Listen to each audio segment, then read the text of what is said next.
Hi, very much in the holiday spirit here. The decorations have just gone up. So happy Thanksgiving.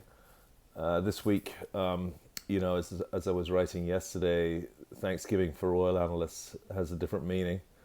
And we were going back and looking at the famous 2014 OPEC meeting over Thanksgiving, which, in fact, oil prices had already fallen enormously.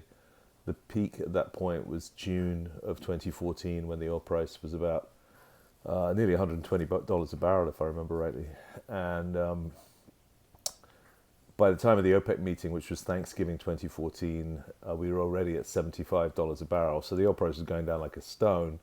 And then, of course, there was no agreement at that meeting, which is actually covered in the last chapter of Ali Al Naimi, the former legendary Saudi oil minister's autobiography. Ends with that meeting and with OPEC not cutting. And by January, you were at $46 a barrel of 2015. And of course, you hit $27 a barrel-ish by February of 2016. So that Thanksgiving meeting is a long way of saying that Thanksgiving meeting was a really tough one for markets. And of course, we're in a tape where the oil price has been under pressure going into this Thanksgiving meeting. But our view is actually we like oil here. November is seasonally the weakest month for oil. The refining throughputs have followed the pattern to a T, so we now have rising refining utilization, which of course is primary. What is Athena doing?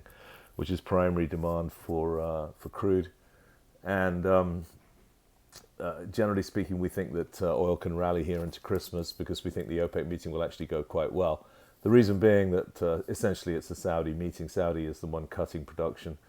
And yesterday we analysed their oil revenues, and we felt that they're not that bad actually. At 9 million a day, $75 to $80 Brent, the Saudis are doing fine. And so I think what they'll do is they'll roll the 1 million barrel a day cut into Q1, which the market will like.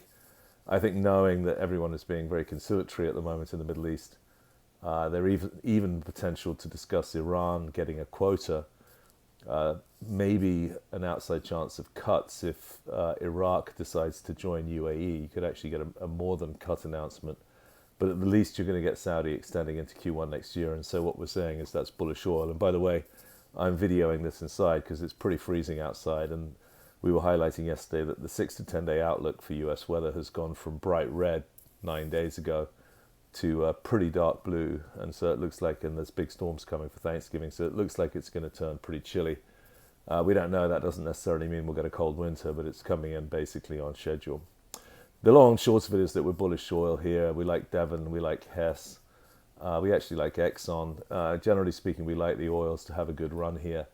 As you see traders not wanting to be short into the OPEC meeting having a positive outcome, and then seasonally, naturally, things tightening up. On the gas side, we're not so positive. Gas is actually just around the level for coal switching, so you can see the coal stocks are on fire with good reason. And you were at the point of ethane rejection, which also could be negative for the nat gas stream. So we're not bullish nat gas prices here, and you're really toughing it out now, waiting for the big LNG projects to start up next year. Have a great week. Happy Thanksgiving.